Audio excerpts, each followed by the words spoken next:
local man received commutation from President Trump before he left office. Corvain Cooper was serving a life sentence after getting a third strike for selling marijuana. Tell me who wanna run with us. Mobbing back to back in them Bentley trucks. Blowing on that saucy to set me tough. I used to take that package, I would wrap it and send it up. Now I put money on your books until the day that you sent this up. One nigga Corvain said he living life after life. Welcome to another episode of Tons Talk. My name is Anthony Allegretti. I'm the Chief Operations Officer and founder of 40 Tons brand, where we believe no one should be in prison for a plant. We're here today at Strains and Sounds Festival, filming live our Tons Talk podcast live. Big shout out to SoCal Cannabar, Ryan Smiley, and the whole team over there. Thank you for allowing us to come here and actually film within your festival. We have a really awesome guest today. Before we get into that guest, I do want to make sure we give a big shout out to Hemper, one of the largest accessory e-commerce brands, smokers accessories online. They're doing really great things over there. Big shout out Brian, big shout out Angel, and the rest of the team over there at Hemper. And also look for our bongs that are going to be coming soon, as well as rolling trays. Also want to give a big shout out to Owl's Oil. Big shout out to Luke Gavin, man. You're an incredible dude. They have wonderful hemp products, and it's pretty awesome. Also, to our last bill payer, we got to make sure we for sure talk about high-end graphics, 50% off. They've been incredible, and they've supported us from the beginning. Also, big shout out to Steven. Oh, that's filthy on the mic right now, on the video, on the audio, on all of that, making sure all this stuff is working. So big shout out him. Woo, that was a handful, a mouthful, and we are going to get into the meat and potatoes of Tons Talk. We have an incredible, amazing individual, my good buddy, Mr. Chad Wilson, a.k.a. Macho Midz, is in the building. Oh, yeah, brother, I can't believe where I'm at. I don't even know what universe this is. It's the real deal, Macho Midz, in your face, all over the place. You know what it is. I know what it is. Tell us all about Macho Midz and what you guys represent. Oh, yeah, man. Well, I represent, my big thing is consumption. I've always wanted to, years ago, me and my best friend Sunshine, we would dream of, a place that's an alternative to the club with the blaring music, the alcohol, the headache in the morning, a place where you could go listen to good music, see some awesome art, maybe take some, mushrooms, have some cannabis, have some good conversations. Like, nobody talks about changing the world for the better when they're out just partying and raging at a club with blaring music, Oh, I love that, man. That's awesome, dude. Well, I love the Macho Man, Randy Savage homage, man. I want to talk, about you and where you're from and growing up. But before we do that, tell us, what is Macho Midz? How did that come to be? So basically, when I was in high school, it was around the time that Spider-Man was released with Boom saws ready. I got you for 3 minutes. 3 minutes of playtime. So I was in high school. I'd come off the bench as a freshman, and I would, go guard someone and be like, I got you for 3 minutes, and they would take me out. And we all laughed about it, but it was one of those things where I had fun voicing that character. And then years later, I did it for Halloween and got such a kick out of doing it that I did it for the next Halloween and the Halloween after that. And then one day I was doing consumption, and I'm wearing a beanie and a t-shirt. I'm like, you know what? We need something weird in here. We need to spice it up a little, take it up a notch. So I was like, you know what? I'm going to dress as Macho Man for this event.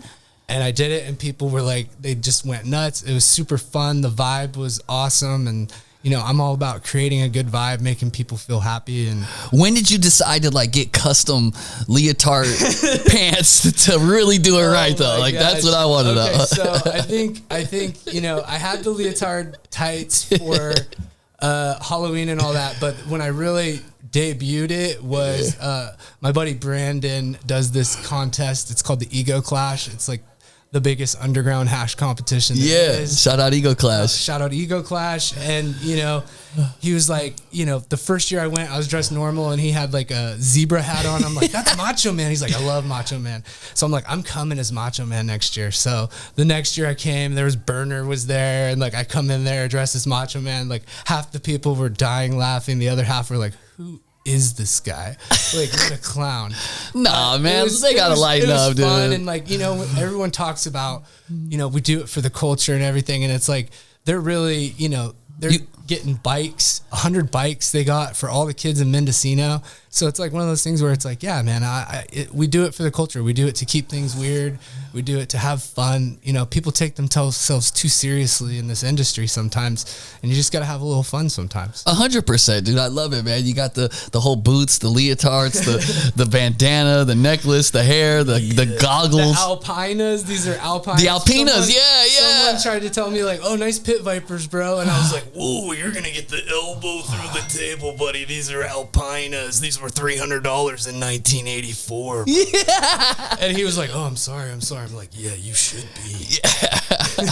That's funny. You can't see me. I'm already there. Don't eat any unripe bananas. No, but that's awesome, dude, man. And that's how I met you, man, was in character, and then, we connected through Sunshine and, and some of other mutual friends. But it's like, I love it, man. It's we having that good spirit, having that good energy. I mean, that's what consumption is about, and it's about that energy. And whether you're from this side, that side, up here, down there, look like this, look like that, it doesn't matter if it's all about the plant. So like, I welcome things like this, dude. Yes, it's dope, man. I love it. So like, can I get some 40 tons branded leotards, like, you know what I mean, going, or what? That's the thing is like, no one should be in prison for a plant on the one leg. On the one leg, yeah.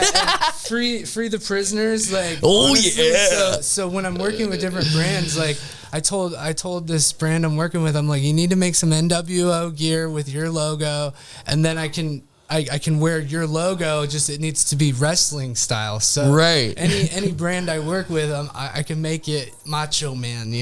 Oh, dude, it's on. I'm gonna think about that. That's a good one right there. Yeah, and you got the orange and black, so you got all the different colors, the orange and blue, orange and black. You can make it really sick. That's awesome, dude. So tell us where you're from, man. You're up past Trinity County, up to the northeast, up near Shasta. Yeah. It's a little far NorCal geography lesson from Macho Midz. Yeah, so you got to know the counties in Northern California. You got Humboldt, Mendocino, Trinity, Shasta, Siskiyou, Del Norte, Modoc, Butte. Those are like the 530. That's where I grew up. I grew up near Mount Shasta, went to school down in Redding, and palled around up in Trinity and Humboldt, all over the place in Northern California. So were you growing? Yeah, so I grew, I started growing, next year will be my 20th season. So I don't feel like that old, but it's, I started growing 2004, 2005. If you really know, okay, so when you started growing, what WrestleMania was that? Oh my gosh, I can't tell you, dude. It was. I got him. I got him on the first one. I got him. It was like late Attitude Era, so it would have been like The Rock and Stone Cold. And those were the days when I started to gain interest in the plant. That's awesome. Okay. And so you gain interest in the plant. You start growing 20 seasons ago. Yeah. And what was it like in those first seasons up where you were at? It was pretty wild because I was like college age kid. I was working at a car dealership, and I had the little red Solo cup with my first plant. Had it in the window, and then eventually moved on to helping my friends with their grows in Trinity and up in Siskiyou. And then eventually it was like so many plants that it was like becoming a stress. And I was like, okay, I gotta move towards this family life. And I watched all my friends that like kept going with it. They became incredibly successful. I'm like, oh, you know what? I should have stuck with cannabis. So all these years later, 2019, I'm like, you know what? These guys have been doing this. I'm going to get back in it. I'm going to do it from the consumption side. I still grow, but I've never sold it. I gave it away. I worked in social services for a long time with people that were sick, and a lot of them were addicted to opioids. And I got a lot of people off of opioids with the plant cannabis. Yeah. Oh, that's awesome. I would give them the plant. Like a bartering system too. I always give it compassion. It's like veggies, right? Like where I'm from, you grow veggies. You don't charge money. You just give them to the people that you love. Yo, bro, how much is a head of lettuce? No, I give you the lettuce. You know what I mean? It's my lettuce gift. Like, people need to be more like. That's one of the best things about the cannabis community is just that spirit of generosity. Once again, the culture is a spirit of. But generosity. did you charge for the cabbage? No, man, I don't charge for the cabbage. It's like a gift. No, that's real. That's real. I'm glad. But it's interesting, man. Like you know, I don't want to say mountain culture. Yeah, but it's like there is a mountain culture. He's a mountain man. There's definitely up there. But I mean, it is different than like growing up in the city where I grew up. Right, I grew up. I grew up not too far from here.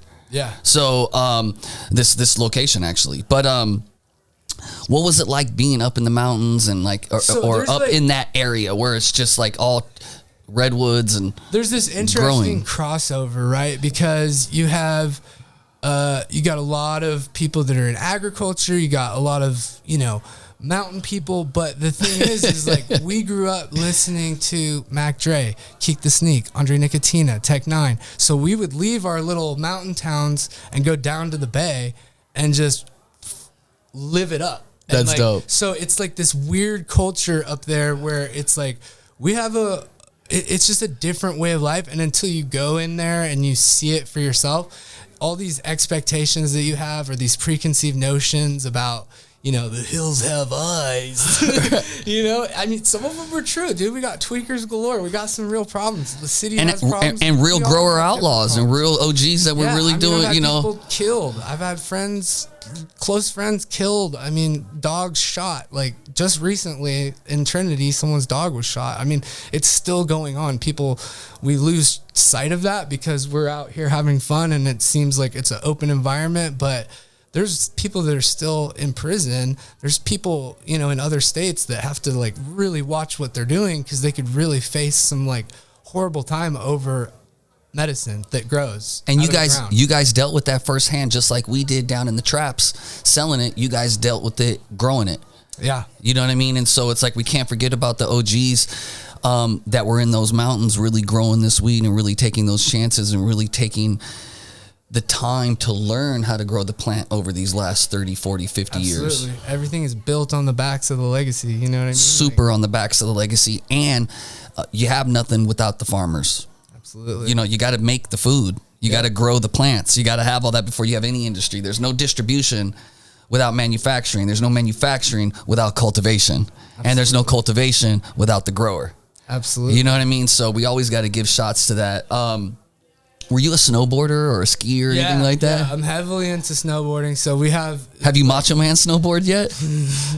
Like, there's plans for it. I have a suit. I have a specialty made macho suit that has not gone out yet because I was too shy. But it's ready to go for the right. I didn't have a camera there, so I'm like, okay. Bro, I'm ready to Paul Heyman you right now, dude. Like I want to be, well, Elizabeth was his. Elizabeth, you got lustful eyes for Miss Elizabeth. You know, I want to be one of those like not Bobby the Brain Heenan because he was bad, but like I want to help you like really take this everywhere. And like, I'd love to. Like imagine if Burton did an ad where Macho Midz was doing the snowboarding. You know what I mean? I would love that. And that's the thing is like I want to work with Mount Shasta Ski Park. If you're listening, no, like it's the best ski park. I'm putting it on blast now. People are gonna. Is that where Mammoth is? No, so Mammoth's Mount more Shasta north, right? Is like an hour north of Redding, north of Shasta Lake. So that's the 530. We talk about it, right? The 530. What it is like Shasta Mountain is where we snowboard. Shasta Lake is where we wakeboard. We got waterfalls. We got some of the cuttiest culture there is. No one knows about us. So we're like people. All they think of Redding is like, oh yeah, that's Meth Head Central. And it's like, come on, man. Like there's so much beauty where we're at. But I mean, the snowboarding there is amazing. And if people that are going from the Bay Area to Tahoe knew about it, it would get packed. And right now it's not. There's a bunch of potheads on the mountain having the best time. There's hardly any lines. Like it's the best freaking corner. Oh, Mount Shasta? Mount Shasta. I'm looking that Mount up. Shasta. Next season. Fortunate Youth we're working on something with Fortunate Youth. Okay, talk about that. House Coda. We're trying to put a concert on the mountain. And you know, my buddy is got got a Chevy dealership, and we're looking to get some sponsors and really just pop it off on the mountain to highlight our culture. I've got a videography team and stuff, so we really want to do that and do the Shasta vibes. We're really trying to pump the 530 because that's like my home, Yeah, no, dude, I love it, man. Mount Shasta. I'm gonna look into that when I get back home. And I was thinking about going to Mammoth. My bonehead said, "Is that near Mammoth? Mammoth's more on the Sac side, right?" Mammoth is a little south, but everyone Mammoth has a similar vibe. So Mammoth has. But everyone goes there. Everyone goes there, so it's like Shasta is like a Mammoth vibe, just like smaller and more tight knit, and like really people are just like. What about slope wise? Because Mammoth is known for... Yeah, Mammoth has dope slopes. Shasta just opened up a new lift up on Gray Butte, and so they've got some... I mean, I never have a bad time at Shasta.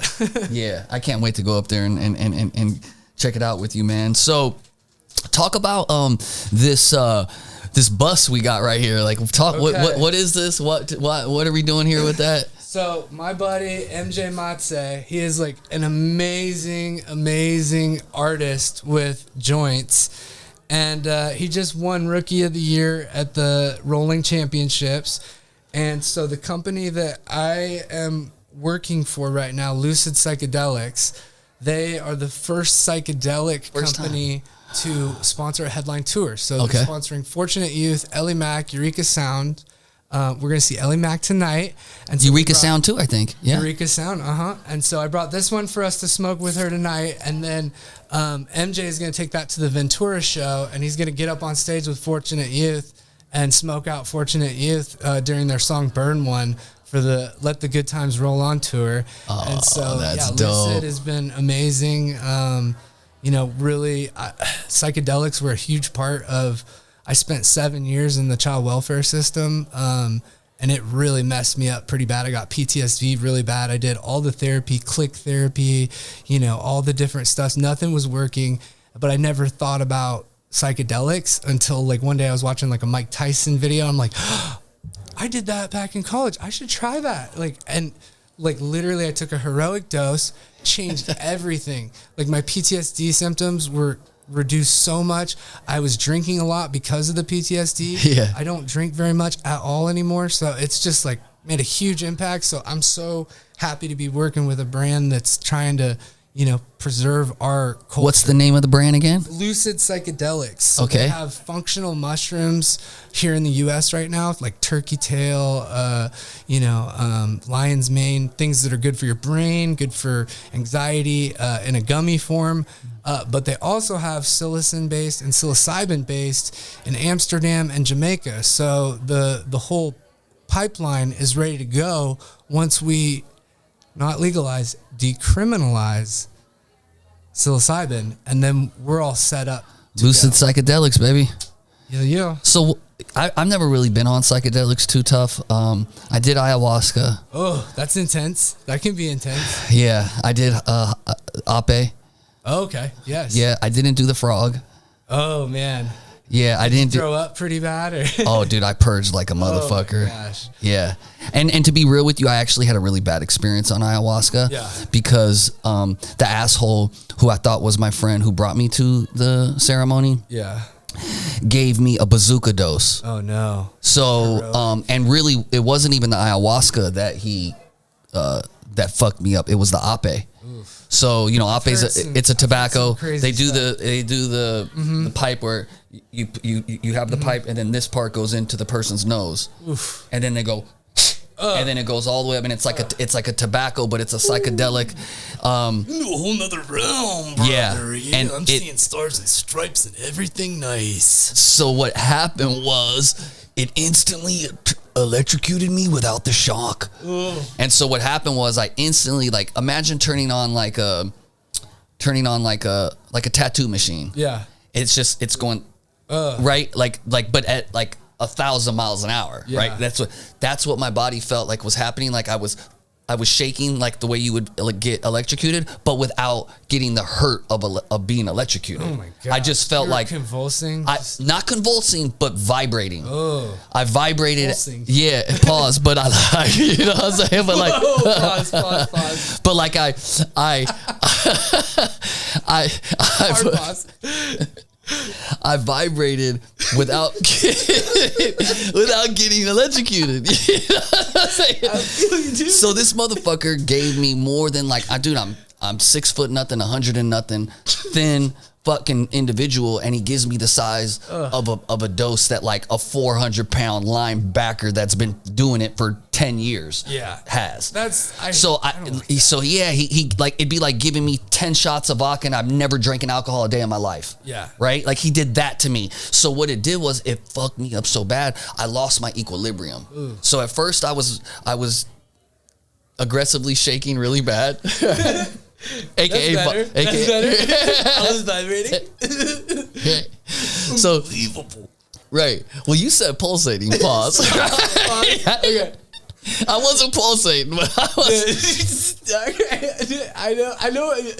Dude, we need a thesaurus in here. Right. But I was heavily moving fast. Yeah. Yeah. And it fucked me up so fucking bad. So then the ceremony started. And then I had to drink the ayahuasca tea.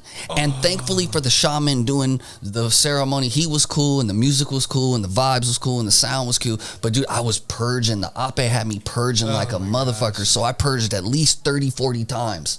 Like, and you know that ayahuasca is a purging medicine, plant medicine. It's a purging plant medicine that's a psychedelic, right? That you know, there's DMT in it, there's all that, right? So it's like it's gnarly, let's just say. I've heard. And I've never done it. Oh, you ain't did it yet? No. And so we'll have to take you down to Peru and do it. I'm ready. In the Amazon. I'm Seriously. ready. Dead serious. I'm a pharmaconaut or whatever. So it fucked me up, and nonetheless, so that's why I don't do psychedelics, because it's like, fuck, I don't know, I don't want to go into that zone. See, and I don't want people to go in that zone either, and that's kind of why, like, with consumption, it started with consumption is, like, who does that? Who gives you a red hot glow? You've never dabbed before. You know what I mean? Like, I don't want to turn someone off completely from consumption. So I like to just like, have you ever dabbed before? Okay, start them off slow with the low temperature. Same thing with psychedelics. If someone is kind of nervous about it, maybe we try, microdosing first to see how you react, very small amounts to see if it makes a difference, because microdosing can be huge. Microdosing is the exact word that all consumers of any type of mind-altering abilities should do before they get into it heavy. Absolutely. And L'Oreal microdoses. She doesn't really like smoking, but she loves the gummies. Yeah. And then she'll take a 10 milligram gummy, but cut it in half. Yeah. Or whatever. You know what I mean? Yeah. Something of the nature. And it helps her. Whereas me, I like microdosing too, but I'll microdose flour. Yeah. Right. I'll take a couple of hits and then I'm good. I won't go super, but I've done dabs. I like the way it feels. Yeah. Like it really feels like a clean hit. Yes. Like you're inhaling. You're not inhaling tar. Yeah. And you know what I'm saying? 100%. But it just gets you high. Oh yeah. No, I feel the same way. And it's like one of those things where, with psychedelics, it's like, it's not cannabis, folks. Like, this stuff can change your life. You know what I mean? Like, it's not something you just like, you have to be intentional with it. And it's not something that you want to take lightly or do lightly. You want to do your research. You want to become educated. And that's another component of like the culture, is to show others the way, right? To educate others, to teach them so that they don't, do weird things and screw themselves up or all that stuff, or also mentoring the people that are coming up and bringing them up, and like not really trying to like keep everything to yourself, but saying like, yes, I'll share this with you. I'll share this knowledge. That's what fungi is about. We're all about right? sharing it. We're all connected through the hyphae network. Right. But I mean, that's fungi. Absolutely. Right. I got a buddy also that does micro tea mushroom. He owns a micro tea company. He's very into fungi. Yeah. Like he talks about it, and anytime I talk to him, and I met him, dude, imagine getting to meet somebody in this environment. A Mount Shasta, but in the woods, but this is like near Mendo, in the woods. Mm-hmm. So you heard of Meadowlands? Yes. Okay. So you basically camp out in the middle of the mountains. Yes. Right? I'm about it. But it's a festival like the way this event is for the whole weekend. And then there's, but it's cabins, and it's like 300-400 of like the cannabis community, but like in the woods. That's the vibe. They're doing stargazing. They're doing mushroom tents over Pottery, here. yoga, Pottery, right? They're doing all that, hikes. right? Oh, I love they're it. doing all of Waterfall that. So I meet this dude that when I meet him, he's in cultural garb, right? Like he's from India, right? So it was dope. He was dressed like, you know what I mean, but like stylish, right? And he's like this. Like he's just talking to me and he's like, yeah, so how are you? You know what I mean? And he's like, and he told me he was in the flow. Yes. So, and this dude is massively intelligent. As I started talking to him, he's a product manager. He travels all over the world. He knows like the science of fungi, the way you know the science of growing and like he's in a complete, and he's like this. And then when he got really, really high, he was like, like doing his, but like having just a regular conversation, like the way me and you are right now. But he's literally like this. And at first you'd think like, what is this dude on? But he had his full wits and his full intelligence and like his full himself essence. And he was majorly into the fungi. Yes. And so he and I became friends, and then we started talking. And he had read a book that I had read called Shantaram, which takes place in India circa 1979. So we're sharing this like 900-page book in the middle of the woods within this cannabis industry, which we just get our boy out of jail, not even 8 months late prior. You know what I mean? Yeah. And I'm in this community, stargazing, waking up and eating like cafeteria style with the whole community and campfires. Oh, dude, I'm like ready. Sign me up. Man, Meadowlands created that experience. Yeah. You know, and shout out to the people over there and Hua and everybody else, man. But not to shamelessly plug Meadowlands, but dude, it was incredible. When that kind of vibe is created, that's the kind of people like I look forward to working with, is like people that are there, like create like a special experience. Cause like things these days are so superficial. Like people are craving authentic experiences.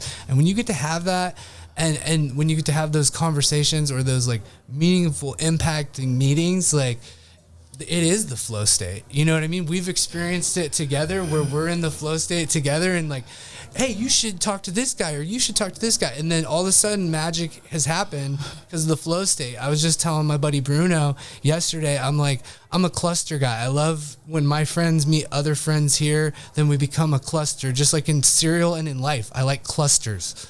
So, you know, it works good. Yeah, no, clusters is dope, man. Do you like the cereal clusters? Yeah, honey bunches of oats. Yeah. Like honey bunches of oats with the clusters is fire. Oh man, dude, you get high, dude. You just start saying anything. I'm super baked. But no, dude, I love it, man. I really love the fact that you have your own vibe where you're representing where you're coming from. You know, you have that good intention and good energy to bring to the industry. And I find it fascinating talking to growers because not only have you seen the legality side of it, but like the actual science. Like you weren't as good as you are today as you were 20 years ago. No. You know how to make it go from 96 to 97 to 98. Yep. The difference between 98 and 99 is a lot in your book when you're operating at like that level of where you're making science and art together.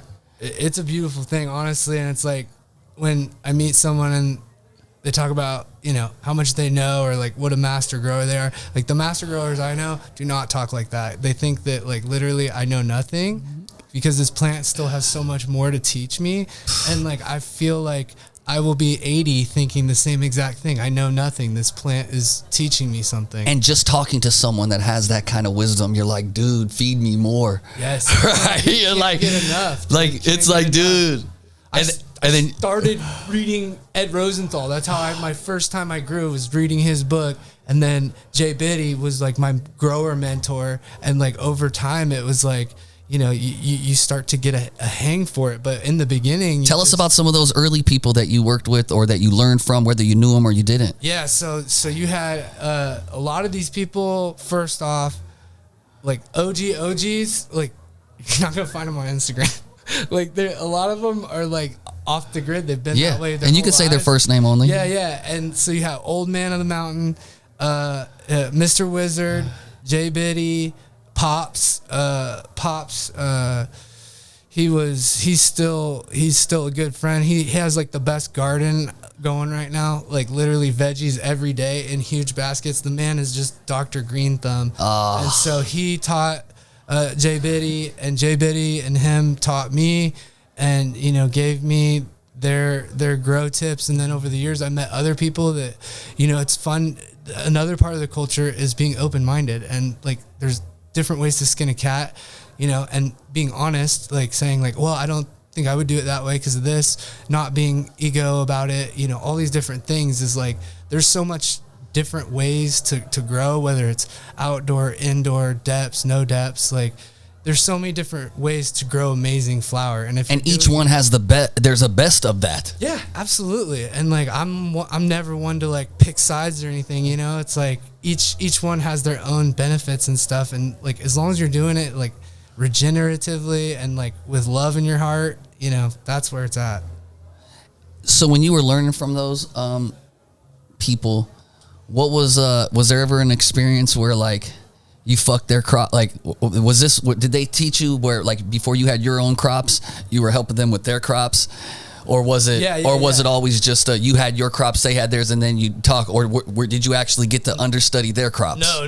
That's where I really started to learn, was them doing theirs. So you got to help them with their crop, right? And did you ever fuck anything up or do something that, or like there was like fans. It wasn't my fault. Okay, so then no, you have a A record. Electrical issues, or I have a pretty good record. Most of my catastrophes I blame on Mother Nature. Okay. Things. That's the thing about growing at 4,300 feet. Things can freeze. We have hailstorms. 2 years ago, like ruined almost like 80% of my crop. And I didn't have it. I was out of town and didn't have it covered with the hoops and didn't have the plastic over. And, things happen. And there's been times where I overwatered in the beginning. And, there's all sorts of little things that you learn from over the years. And is growing mathematics? Is there a lot of mathematics involved? Okay, so here's the way I look at it. And this, now we're getting controversial. Okay, so you have what we call bro science and real science. Okay. Sometimes bro science is better than real science. Sometimes it's not better than real science. But I wouldn't really like put it that way. I would say, how do you bake?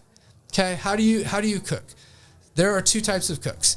There is the cook like not my grandma or my mom. Other people that measure it out perfectly. That could just put a chicken in the oven with just salt and it comes out good. Yeah, and there's those people that, they use the measuring spoon and they will actually have a weight on there and see in grams because, the measuring spoon has different sizes. I had someone tell me that. I'm like, oh my gosh, okay. And then there's like my grandma. There's my grandma, my mom. Never a recipe. Got eyeball it. You gotta eyeball it. You know what I mean? Like, we're looking at it. That needs some salt, needs some pepper, okay? And like, look at the wrist. I am not a math guy. I love history. I love social sciences. Math is not my strong point. I have over the years watched really good growers and gotten it down to a science of when I put my teas in, if it looks like we're needing a little calcium, I'll grind up some eggshells and some bone meal, organic bone meal, put it in there. How do you know you didn't use the right measurement of bone meal though? Because I know. How much bone meal do you use in a batch? Okay, so an ounce. If I see, I'll sprinkle. An ounce of bone meal goes in one batch. I'm talking about in a bag. So I got a 100 gallon bag, and I'll take the bone meal out of the jar and I'll sprinkle a nice good amount around about 8 inches. Not measured with the spoon. Measured with a spoon. I'm sprinkling. Okay. And then I cover it up with dirt, soak it, let it soak in. And it's like, the plant will tell you what it needs. Obviously you need to do some measurements, especially if you're dealing with stuff that's going to change the pH. So it's like, I'm not just eyeballing everything, but I've been growing the same way with some of the same practices for so long that I'm just like, But in theory, you could do the same exact thing, same exact measurement, same exact setup, same exact everything. But the only difference is one garden may be 3 degrees less. and that 3 degrees is the changer. Yeah. Right. Or whatever. Like, even though that's something so small, something like that, but then something as small as everything else is the same, but you're sprinkled to the person's measured spoon. And there'll be people arguing it till the end of time that you should measure your flour, that you should, and it's like, my sprinkle, your measured spoon. That's on the next t-shirt. I'm saying it, if it's good enough for grandma, it's good enough for Macho Midz. You know what I'm saying? Like, that's how I cook my cannabis. Yeah, and it turns out good. The thing is like, when I bring it to people, one of my greatest joys in life is sharing my harvest with friends or with companies that I work for. I remember I did a rooftop thing with Andrew D'Angelo, and he like smelled my nug and he was just like, oh, this is amazing. I'm like, let's smoke it. And so we smoked it, and he just like, he was loving it. And it's like, my flush is like 14 days. So I flush extra long. Everything is full term, nothing is rushed. And so that, for me, I love these strains, these heirloom strains that we're trying to keep alive is because they're low yielders, because maybe their THC percent pops off at 14, 15. It may be some terpy stuff that people are going to sleep on because we're caught up in this THC percentage game. It's got to be 30 plus or it doesn't sell on the shelves, all that stuff. Like, we need to get away from that. And that's part of the education component is, we're trying to preserve this stuff. I'm collecting these things because it's like, I know what the retail side, they just want higher percentage, highest yield and all that stuff. And it's like, we got to protect these heirlooms. We got to protect these genetics.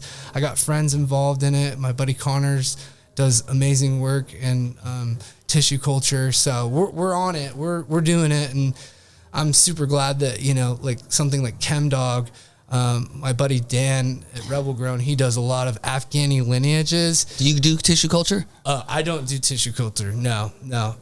Once again, I leave that to the brilliant scientists. I could tell you all about Homer's Iliad and all that stuff, but the tissue culture, like the big shout out Conception Tissue Culture. Yeah, Conception up in Sacramento is killing it. They got a facility. Physics. I'm a big 916 fan. It's like a lab from home. All cannabis lab. Imagine like, I don't know what the square footage is, but imagine 20,000 square feet of cannabis lab science geared with the refrigerators and the lights and but like full lab as if it was like a Smithsonian lab. I love that. Like, I don't even know what it costs, but it's a lab, like a real lab, like a $50 million lab, like that kind of lab, all cannabis. I love it. I honestly love it. But when I go good people over there too. I don't know what I'm looking at. I don't know the specifics of tissue culture and all that stuff. I know basic breeding and everything. I know how it works, but actually doing, like you said, mathematics, doing the sciencey stuff, the concepts that you can read in journals.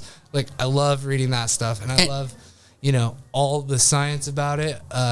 It's just one of those things where it's like, that's not my little niche. Well, you learn enough of it, but then you mix it. Like, you're still using math when you do 3 pinches. Absolutely. You just may not know what the milligram is of that. Absolutely. But your own pinch or your own little, grab, you did 3 grabs of that. That's still math. You know to do that. And you know that if you do 4 of those grabs, that's too much. Exactly. Or 2 is too little, The leaves start to curl and turn brown. It's like, you know what? Maybe you're throwing too much stuff in there. But I mean, do you grow other things besides? Oh yeah, I do. Can you grow a watermelon really good? Oh yeah, so I'm fully involved. Yes. How about a tomato?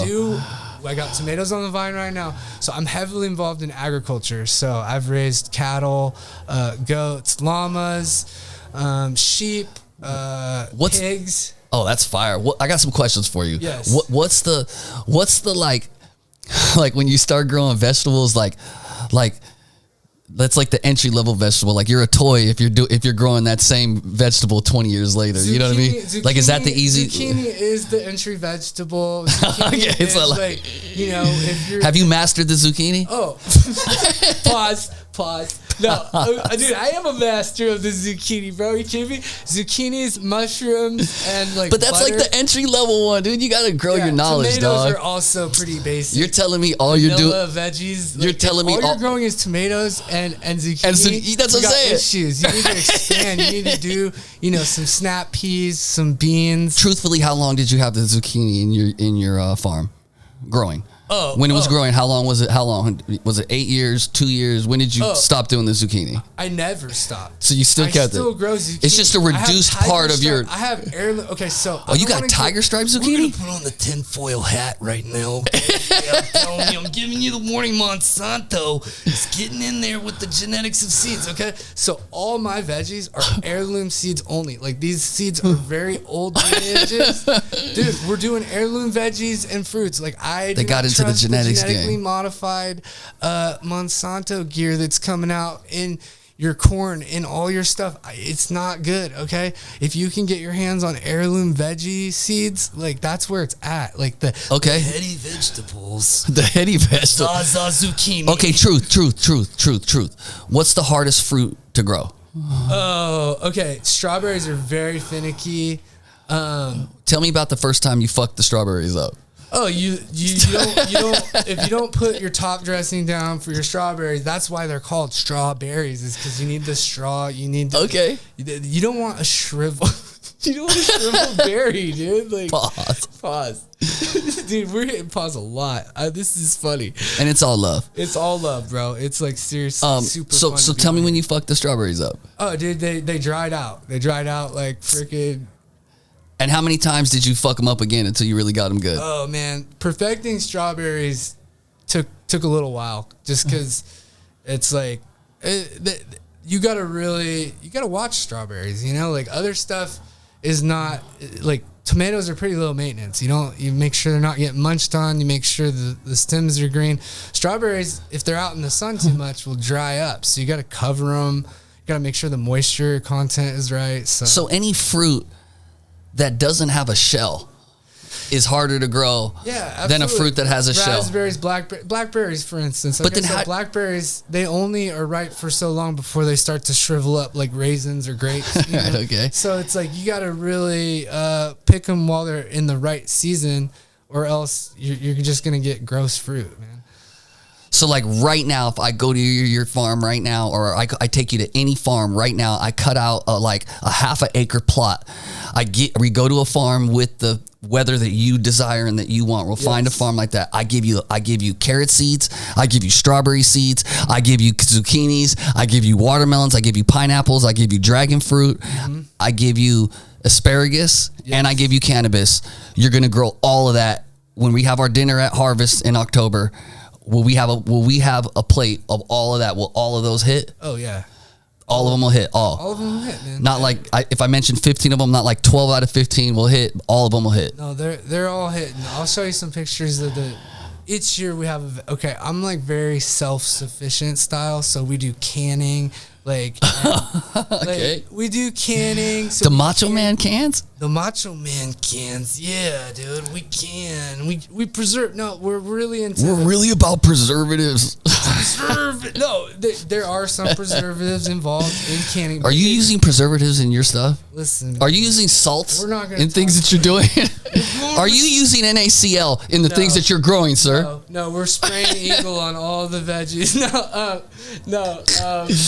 No, it's one of those things where it's like, this is the Shasta lifestyle, that whole thing of being that rebel or not trusting the government to take care of your needs, trusting the community that you have, the culture that you've built, your neighbor, relying on them, the whole barter system of helping each other. Community, That's man. what it's built on. It's built on community. Love that. So like when you grow your own food, when you raise your own animals, you learn to love them, you learn to respect Mother Nature, you learn to live with the land, not against it, not owning it and bending it to your will. But if you live with the land, like there's amazing benefits and regenerative practices and permaculture, and literally we should all be growing. We should all be growing if possible. If you live in a city, get a small space and you can grow herb garden. You can grow something. There's community gardens in almost every urban area now. Even in our depressed rural area, we have a community garden that I help with my kids. And it's a place where people can go, share their things, their seeds, and grow other people's stuff and give it to them and give back to the community. And literally hundreds of pounds of food goes into the nonprofit that I used to work for, out of that garden, and it feeds those that are in need. So it's like, it's a huge skill that I feel we're falling away from as society. And I think it's a really important one. And I think also growing your own cannabis really connects you with the plant and makes it seem like something that isn't just something you spend money on to enjoy. It's a relaxing process. It brings good things to your soul. Dude, that's awesome, man. Thank you for sharing that. Did you, or two questions. Is there a plant that's just as hard to grow as cannabis is? Okay. And then did you ever grow that plant? Okay. Here's a little dirty secret. Okay. There are many plants that are harder to grow than cannabis. Cannabis is a weed. Let me rephrase it. It would grow naturally. You know what I meant. I meant would you cultivate. Cultivate, yeah. Was there a plant that you grew that was that's harder to grow to get the pure part of it? Yes, to grow, to get the honey, to get the juice, to get the best raspberries or strawberries, right, is harder than to get the best cannabis, in my opinion. Okay. I think and it's just it's just my opinion. I mean, shows my lack of knowledge on the subject. The Japanese guy that's over in Japan that has the $300 strawberries. Those strawberries are like literally what he does to create those strawberries is absolutely phenomenal. Right. My strawberries don't compare to that. I grow weed that I honestly go to a lot of events and like I get lots of samples, and I prefer to smoke my own. There's a lot of people that grow better strawberries than me. So like the real botanists of the world, like the PhD of the PhD of the Harvard-bred botanist, looks down on any, not looks down, but it's like almost like a joke, like in terms of difficulty. Like if you're a doctor that's like doing a stitch is different than a doctor doing a heart surgery, right? Yeah, so from that's analogy, right? A weed in general is just like, that's some bullshit because it grows naturally. And also it's right? Like, is that how it is? It is how it is, because I get shit from my friends. So we did a branding, right? And so it's like, they laugh at me because, you know, it's like cannabis, there's the plants in rare circumstances, but hardly ever are the plants endangering you. Like with livestock and those things, like you have a 1,200 pound animal that pushes you up against the gate, it smashes your femur. You have to be like always on it, paying attention. With plants, you go out and it's like, oh, this is so nice. This is so relaxing. Like, you know, it's such a good time. So it's like, I look at like agriculture wise, like gardening is like one of my favorite things to do. I hate being in a pen with absolute filled with shit and like animals with like pustules and stuff that you have to excise the skin and all the nasty stuff. It smells bad. Cannabis is so nice. So like you go out, I love the smell of you. You talk to the lady. You don't walk into the barn and be like, I love the smell of all these never, cows and horses. Never in the morning am I looking forward to that, but I am always looking forward to going out. And if you do, you got a problem. Yeah. Right. Yeah, exactly. Well, the hills have eyes. You know what I mean?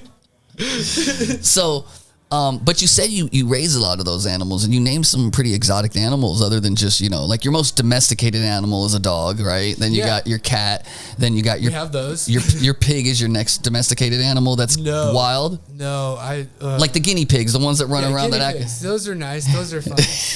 But you're talking about a hog. Yeah, I'm talking about like, so we had 3 pigs, my kids. Did you name them? Yes. This is like, Peter's gonna kill me. So my daughter. Don't answer anything you don't want to, but I'm trying to ping pong with you. You know. Yeah, funny. My daughter won a grease pig contest. And then a grease pig contest. What's grease pig? So they put grease on the pig and you chase it, and the kid that catches it gets to keep it. Well, she won her age category, and then my son went out and he had flip-flops and shorts on, and there's all these kids with cowboy hats and belt buckles and boots, and they're all dude up. He ran out there comes out like flip-flops, a little surf shirt, like Macho and he just Man, picks it up by the legs like it was nothing. And all these kids that were all dressed all like a cowboy were like, oh. Because the rest of them went and tried to grab him around and didn't think. Yeah. Oh, like yeah. Grabbing the legs. He went right back up and just whoop. I was like, oh, that's my boy. Yeah. But yeah, so we had these pigs and we sold one of them to feed the other ones, but it was understood, like, I'm teaching my kids about everything. If you go to the supermarket and you just buy the plastic and you don't really think about what that animal lived like or any of those things, you just get the meat. When you build a relationship with the animal and foster and take care of them, like, you're grateful for that food that they provided. Can you still eat it? Yeah, so that was the thing, is like, unfortunately, named it. What was the second pig's name? What was pig the second? It was Crystal? Crystal. Or was Crystal number 1? Yeah, Crystal's the pig. Number 2? Crystal's the pig that we raised, and then one day I made the mistake of like saying like, Crystal tastes good. And it was, my daughter started crying. It was a big ordeal. And like, it's not funny, but I'm laughing with you, dude. I'm not laughing at it. Like, her feelings were moved, and that's why she cried about it. But that's the question. Like, when you know, is it to a point where you start growing, or not just growing, but working with the animals, the way you live off the land with the plants, and then you live off their food or their milk or their whatever, and then you have to go to actually eat them. Is there a problem? No, man. Or at least a mental problem, like damn, that's my friend now. Okay, so there's definitely levels to it where it's like, of course you're not like, there's animals that like, and you don't want to kill it bad. You don't want to kill it. Like, that's the thing. It's never fun. Yeah. That's never the fun part. We usually, I take care of it, but a lot of stuff goes to our friends and they take care of it. But okay, because it is one of those things where it's like, I love the chickens because we don't kill the chickens. They lay eggs, so it's like I get very close to them. I don't get close to the animals we're gonna eat.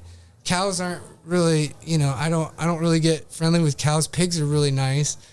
Well, no, but I mean, these things become your friends. These animals become your friends, and I'm not making fun of it or agreeing or disagreeing with it. No. I'm interested to know and using humor to talk about it. Absolutely. But like, we also got to get going soon. The cameras are getting hot. It's like 100 degrees in this damn studio. My glasses are fogging. So we'll go ahead and wrap this up, man, and maybe do this again, even after it might cool down, but or later another time. But dude, bro, I really, really appreciate you coming out here.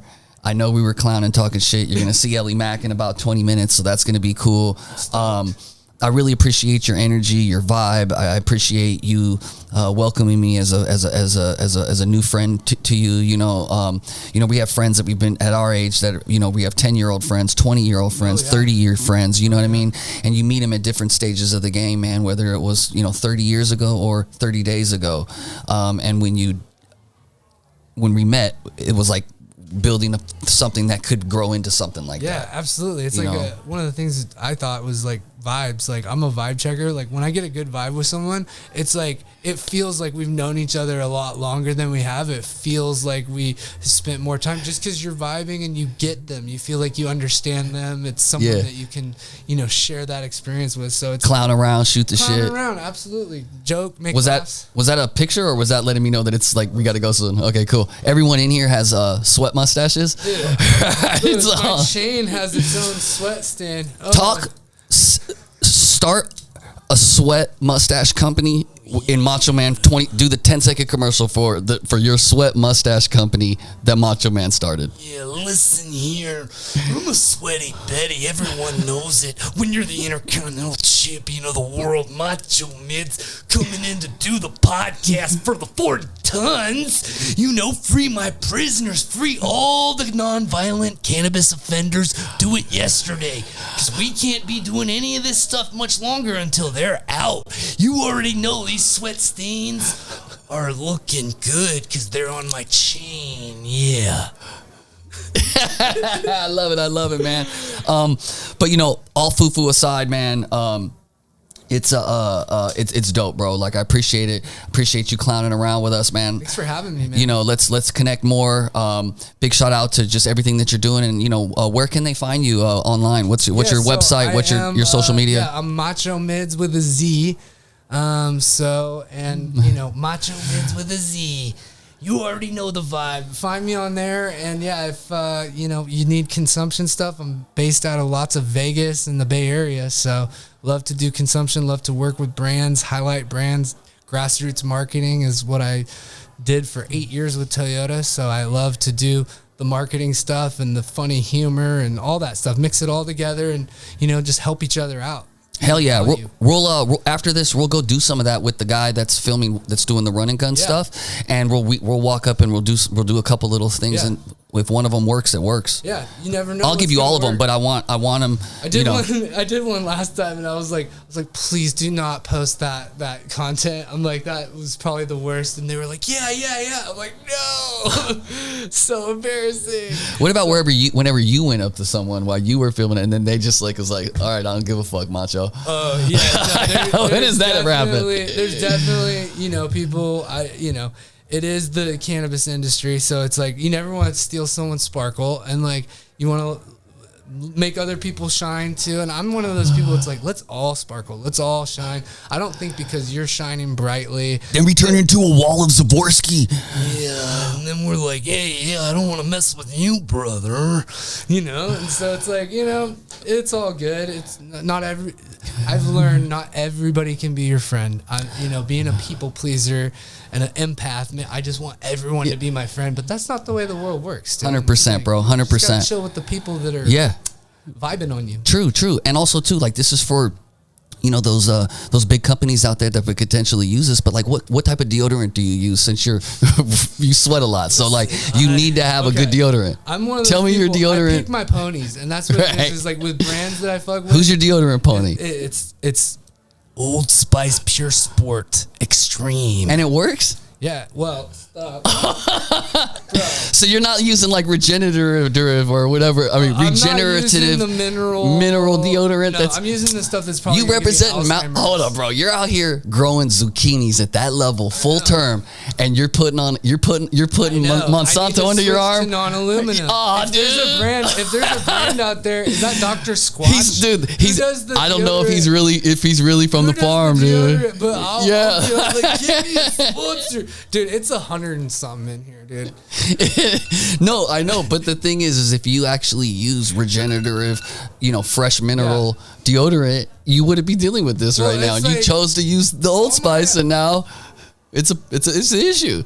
You're sweating. My cannabis and veggies are organic, but like I don't have all organic stuff. Like I wish I did. I wish I had. That's the disclaimer for the person that grows shit that's organic. Like not everything is organic. No. Everything that goes into my plants and veggies is organic. I'm not saying like everything in my house is organic. No, I get it. I'm saying though, it's like, but when you do start to grow things organic or start to do things at like a really good level, you're looked on as like a professional or like a mentor or like good at that, or you're supposed to follow that rule. So it's like someone that's preaching about being a vegetarian, and then maybe once a year they eat a chicken sandwich, right? You're not supposed to do that, right? I mean, when I get to the point where I can afford that's what I'm talking about. I'm trying to get there, homie.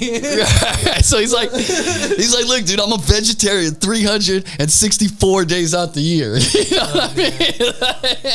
That's still a vegetarian, man. But anyway, man, much love, much respect. No one should be in prison for a plant. Absolutely. No one should be in jail for a plant. No one should get arrested for a plant. It's legal now, and we need to change those laws. And the more we talk about it on our platforms, the more we're gonna make that happen for everyone. So big shout out to my whole team: Corvain Cooper, L'Oreal Allegretti, me, Anthony Allegretti, and all the other surrounding people that have helped. All the the window washers, all the way up to the executive suites that have helped us along the line get to where we're going. Without you guys, there is no us. And we made mistakes. We fell forward. But at the end of the day, we truly believe in what we're doing. We go into things with the best of intentions, even though sometimes mistakes happen. But when you go out to sea and it's 100-mile hurricane that you're trying to drive a boat through, that's not just an easy one-arm thing, right? And so dealing with the incarceration of this plant and dealing with entrepreneurship and dealing with the tumultuous supply chains, this industry gets fucked up at times. And so as long as we have a North Star, that's what it's about. And really appreciate you. Big shout out, Strains and Sounds, for letting us come here. Ryan Smiley. Heck yeah. Thank you, Smiley. Mad love to you, man. You're going to get to go see Ellie Mack. I'm stoked. And, man, appreciate you, brother. Appreciate you, man. Thanks for having me on. It's been an absolute pleasure. Always, anytime. Love to work with 40 Tons. You guys are great. So we're here with the Macho Midz, right? Yeah. No, the Macho Midz from Mount Shasta, not the Macho Midz that's out of Bakersfield. Yeah. No, this is the Macho Midz from the 3530. If you haven't heard about it, contact it. Shasta boys, you already know the vibe. So we're going to see if you're truly a Macho Man, Randy Savage, understanding of trivia. Okay, and let's see. Okay. And I want to know if you have it. And this is how we'll know, folks, if he's really about this Macho Midz life. Okay. Let's see. Who was the one that originally gave Macho Man his nickname? Oh man. Oh my gosh. Okay, so Throw that in there. Throw that in there at the end if you can. He's a savage. Dang, bro! I needed you to get that answer right. Man. Cut it. I choked on it. Who was it? No, but you said that when like the people that wasn't one of the questions. No, but that's like a mid-level question. Who gave him the name? His mom. His mom? Yeah.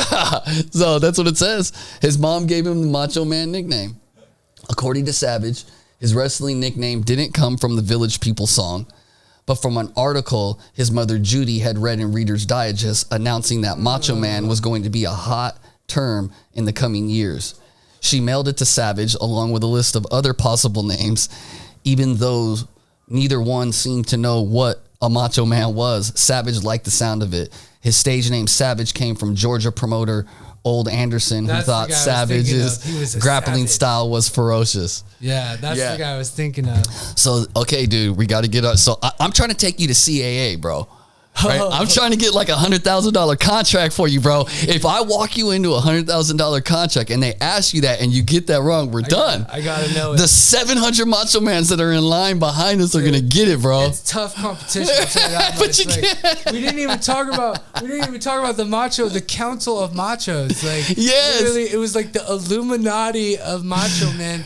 They came in, they reached out to me. I didn't know who they were. It's a private group, okay? And they're like, we think you have what it takes. Meet us on June, whatever it is.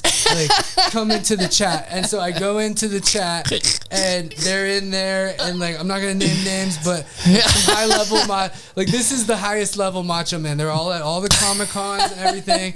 They quiz me. They're like, what is Macho Man's, real last name? I'm like, Pofo. Yeah. And they were like, okay. what profession did Macho Man have before he and I was like, professional baseball player.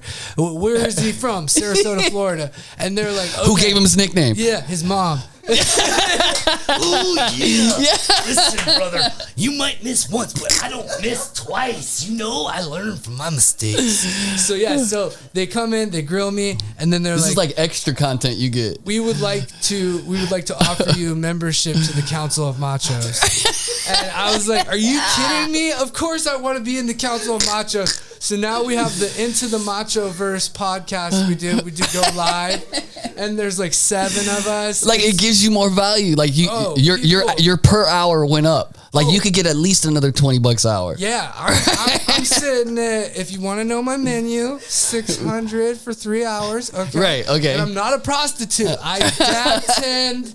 I won't. And for the whole 3 hours, can I pretend to be another wrestler and just tell you what to do?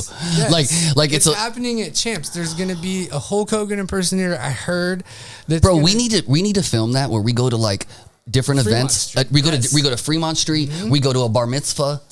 Right, we can interview people. Right, like, you why go to are people still in prison for cannabis? You go to tell me that.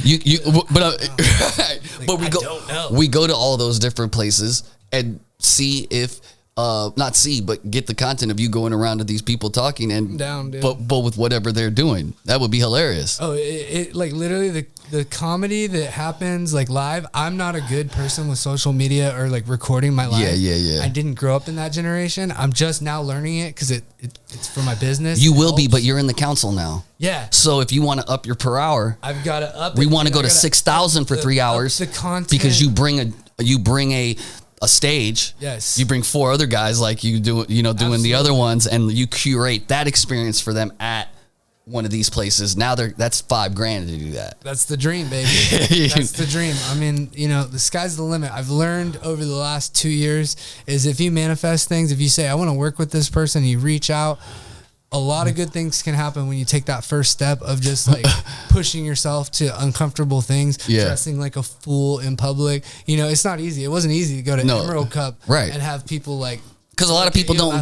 They don't get it. They think you're a total. You said ego. They think you're a culture vulture. Yeah. When you went to ego They think class, you're you a said, Chad or a Brad. half loved it, half didn't. I'm the opposite of the Chad or a Brad. Like, not all Brads are Chads. Not all Chads are Brad. My buddy, shout out Brad at Guild. He knows. And, that's. Shout out Brad at Guild. Dude. That's the homie, dude. My first job. Good dude, man. Mm-hmm. Like, literally one of the nicest dudes. I followed him back in, 2012. Vic Suarez taught me about short path distillation, getting the trim. He was doing the same thing. They were pushing the boundaries on THCA crystallization, and I was a fan on the IC mags.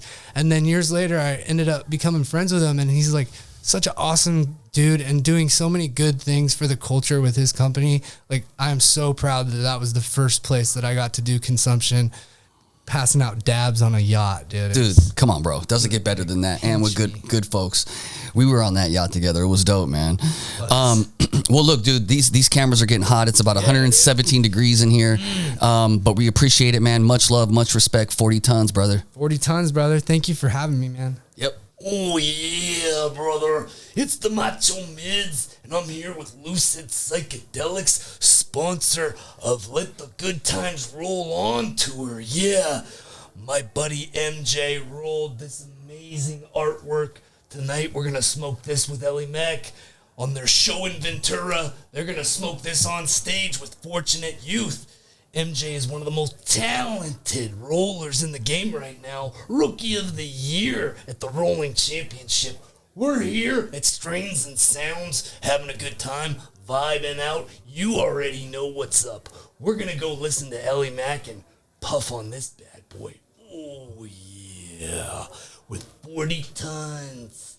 You already know the deal. Corvain, Anthony, doing big things to help people. Let the prisoners go. Now I put money on your books until the day that you sentence up. My nigga Corvain said he living life after life. For all the homies on the bunks that was talking night after night.